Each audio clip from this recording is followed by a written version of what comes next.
A while back, the United States set out to reconfigure the Middle East. And the result is that the region and our position in it are both in shambles. Much of what has happened seems irreversible. In the short time allotted to me, I just want to talk about the region's dynamics, and I'll conclude with a few thoughts about what might be done, but probably won't be.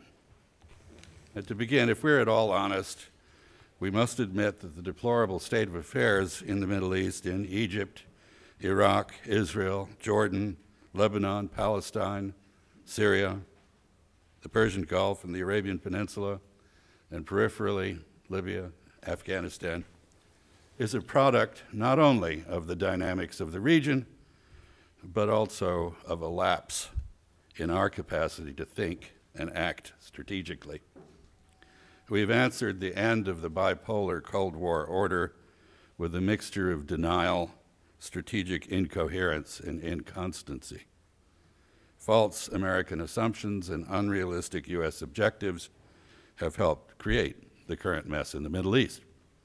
It's not news to anybody that American politics is uncivil and dysfunctional. We have a foreign policy elite that has its head up its media bubble, prefers narratives to evidence-based analysis, confuses sanctions and military posturing with diplomacy, and imagines that the best way to deal with hateful foreigners is to use airborne robots to kill them, their friends, and their families.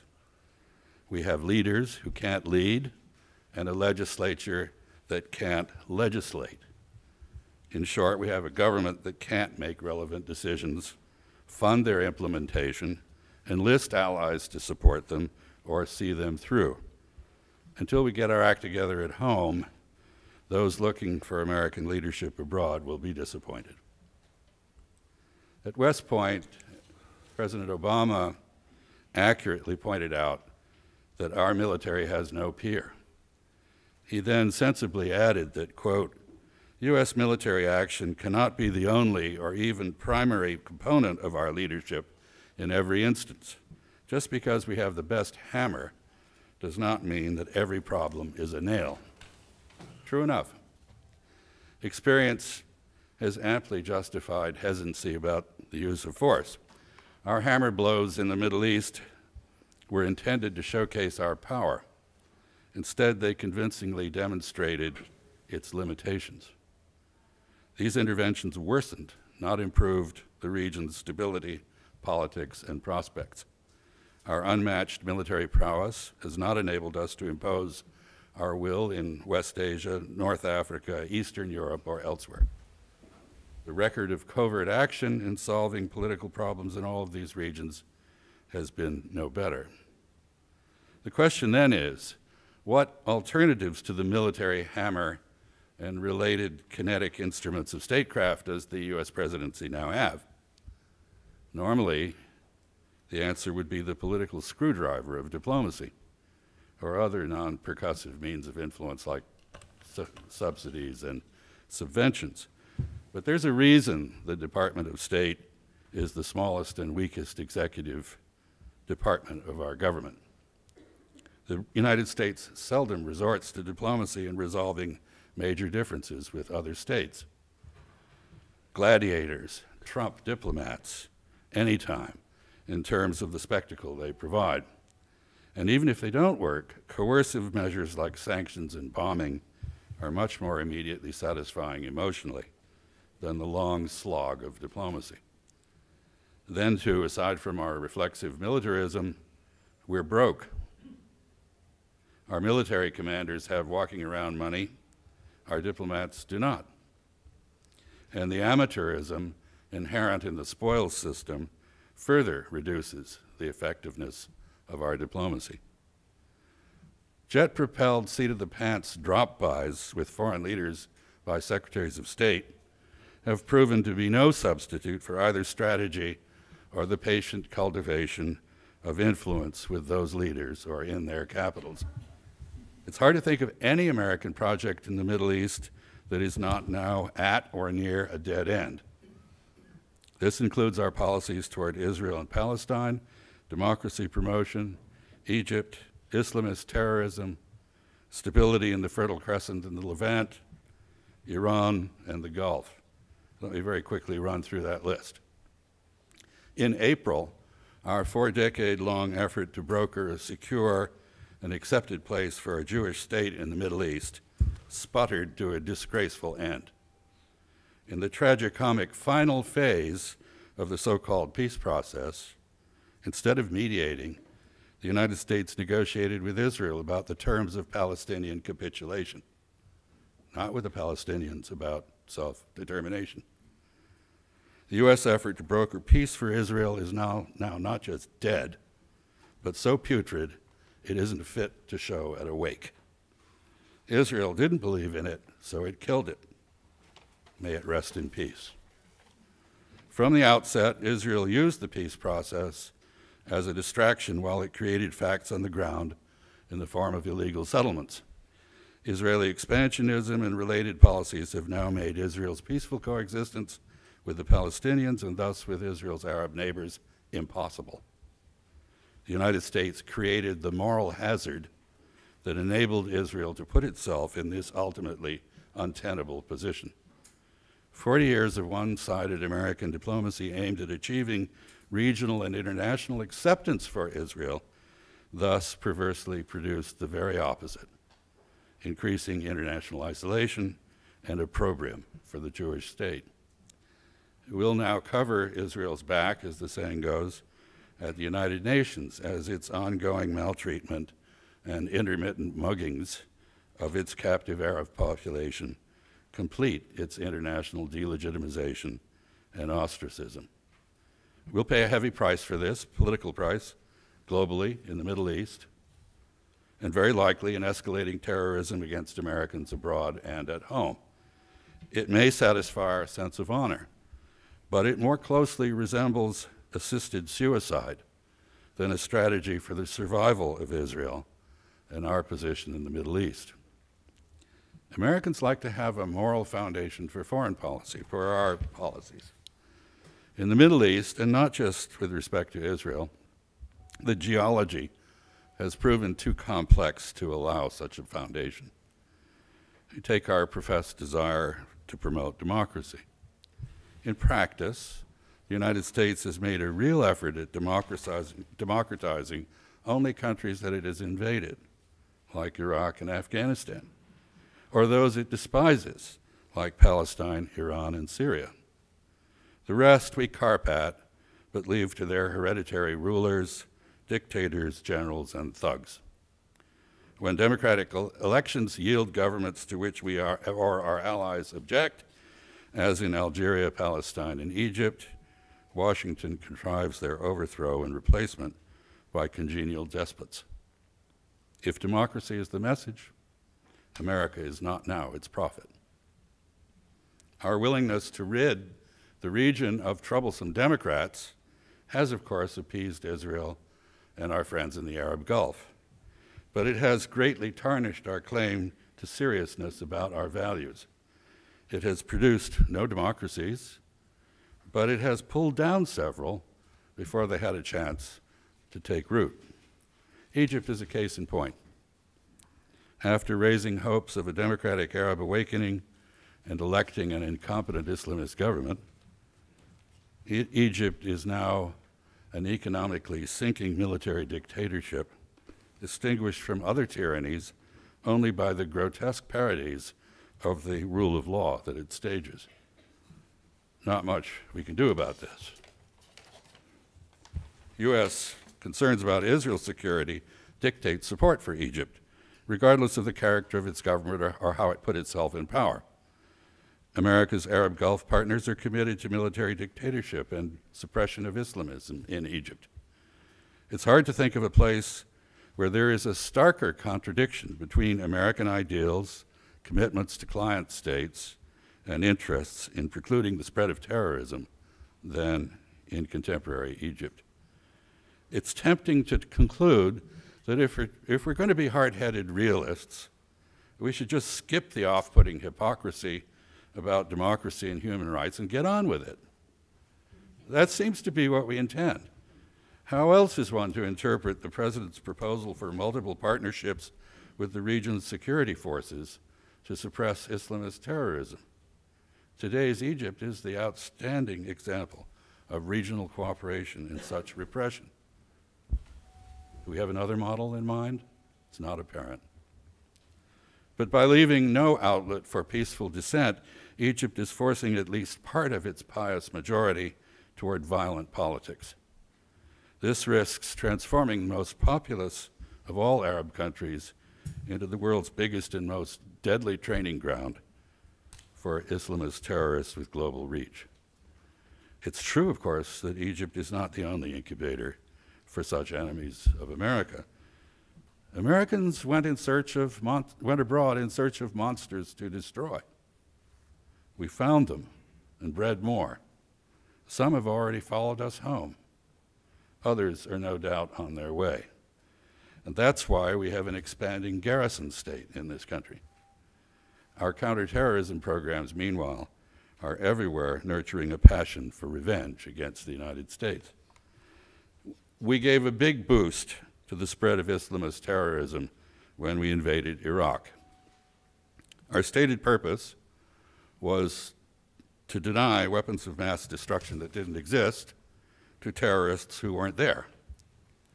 Having removed functioning government from Iraq, we then thought we might as well conduct a sort of hit-and-run democratization of the place. So we replaced a secular dictatorship with a sectarian despotism. Not only did that not work, it set off a religious war that ultimately gave birth to the Jihadistan that now straddles the Syria-Iraq border. What we did in Iraq has resulted in breaking it into three pieces. Now in practice, we seem to be working on dismembering the rest of the Levant. Israel is gnawing away at what remains of Palestine. A transnational coalition of jihadis is vivisecting Syria and Iraq. With our help, Syria is burning, charring Lebanon and scorching Jordan as it does. The Kurds are making their escape from the existing state structures. The Syrian government is loathsome, but we fear that if, as we hope, it is defeated, it could be replaced by even more frightful people. Bombing can't prevent this, so in a triumph of magical militarism, we propose to arm a force of mythical Syrian moderates. We expect this latest coalition of the billing to fight both the Syrian government and its most effective opponents, while nobly refraining from making common cause with the latter or transferring weapons to them. This sounds like a plan for pacifying Capitol Hill, if not Syria. And if our objective is to keep Syria in flames, it's a plausible plan. Perhaps that's what we really want. After all, the anarchy in Syria is a drain on Iran, which we have identified as our main enemy in the region. Destabilizing Syria arguably adds to the pressure on Iran to give up the nuclear weapons program that Israel's and our intelligence agencies keep telling us it doesn't have, and that Iran's leaders have said they don't want because it would be sinful. Our frequent threats to bomb Iran seem to be a devilishly clever test of its leaders' moral integrity. If we give them every reason we can think of for them to build a nuclear deterrent, will they still not do it? Judging from Friday's news, this experiment will go on for at least another 4 months. This brings me to a key point of policy difficulty. We've repeatedly told people in the Middle East that they must either be with us or against us. They remain annoyingly unreliable in this regard. Iran's ayatollahs are against us in Syria, Lebanon, and Bahrain, but with us in Afghanistan and Iraq. The Assad regime and Hezbollah oppose us in Syria and Lebanon, but are on our side in Iraq. The Salafi jihadis are with us in Syria, but against us in Iraq and elsewhere. Israel's government is with us on Iran, but against us in blocking Palestinian self-determination and favoring it for the Kurds. Saudi Arabia is with us on Iran and Syria, but against us in Iraq. It was for us and then against us before it was again for us in Egypt. It is against the Jihadistan in the Fertile Crescent, but nobody can figure out what its stand is on Salafi jihadis elsewhere.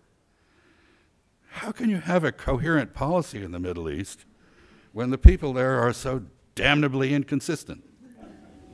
I think the answer is that outsiders can't manage the Middle East and shouldn't try. It's time to let the countries in the region accept responsibility for what they do, rather than acting in such a way as to free them to behave irresponsibly. It's time to recognize that the United States can't solve the Israel-Palestine issue, can no longer protect Israel from the international legal and political consequences of its morally deviant behavior, and has nothing to gain and a great deal to lose by continuing to be identified with that behavior. We pay for Gaza. Israel makes its own decisions without regard to American interests, values, or advice. I think it would make better decisions if it were not shielded from their consequences, or if it had to pay for them itself.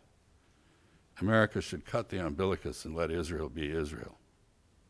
It's time to stop pretending the United States assigned any real importance to democracy, the rule of law, or human rights in the Middle East. We pay for gross violations of all three by Israel. We support their negation in Egypt. And we do not interfere in the politics of illiberal monarchies like Bahrain, Saudi Arabia, and the United Arab Emirates. Clearly, U.S. policy is almost entirely about interests, not values. If that's the case, let's not violate our laws by dishonestly claiming that there have been no misuses of American weaponry by Israel and no coups, judicial horrors, or violations of human rights in Egypt. We should not have laws that require us to be scofflaws. If the real interests of the United States in Syria relate to Iran and its contests with Israel and Saudi Arabia, as well as to our new Cold War with Russia, let's admit that and behave accordingly. This would mean axing the farcical format of the Geneva Conference on Syria. That excluded key parties, making it a public relations stunt, not a serious effort to bring peace. Only if we include all of the parties engaged in proxy wars in Syria, including Iran, can we hope to end the mass murder there. I would say the same thing is true of the situation in Gaza. It cannot be ended without talking to all parties, including Hamas. It's time in Syria to end the mass murder, not just for humanitarian reasons, compelling as those are. Ending the fighting in both Syria and Iraq is the key, both to containing Jihadistan and to halting the further violent disintegration of the region. We should not be upping the ante in Syria by pumping in more weapons, many of which are likely to end up in jihadi hands. We should be trying to organize an end to external involvement in the fighting there and focusing on preventing the emergence of an expanding terrorist bastion in the Fertile Crescent in Levant that will serve as a homeland for the growing number of enraged Muslims our drone warfare is rallying to the black flag of Islamism. The Jihadistan, calling itself the Islamic State, is a menace to both Iran and Saudi Arabia, as well as to us. Distasteful as they might find it to work with each other, Iran and Saudi Arabia have a common interest to discover. The new state was born of geopolitical and religious rivalry between Riyadh and Tehran, and it can only be contained by their cooperation. Depending on how U.S.-Iran relations develop, America might be able to help them do this. But if the United States and Iran remain enemies, the obvious alternative for the United States would be to accept the inevitability of an expanded Salafi-dominated state that will replace much of the current political geography of the region, to work with Saudi Arabia to tame extremist tendencies within such a state, and to yoke it to a regional coalition to balance Iran, as the Iraq U.S. intervention destroyed once did. Any and all of these approaches would demand a level of diplomatic sophistication, imagination, and skill that the United States has not displayed in recent years. The more likely outcome of our current blend of baffled hesitancy, diplomatic ineptitude, and militarism is therefore that the events will take their course. That means the growth of a credible existential threat to Israel, a prospective political explosion in Egypt, the disintegration of Iraq, Jordan, Lebanon, and Syria, along with Palestine, and the diversion of a considerable part of the resources of these countries to terrorism in the region and against the American homeland. We can and should do better than this.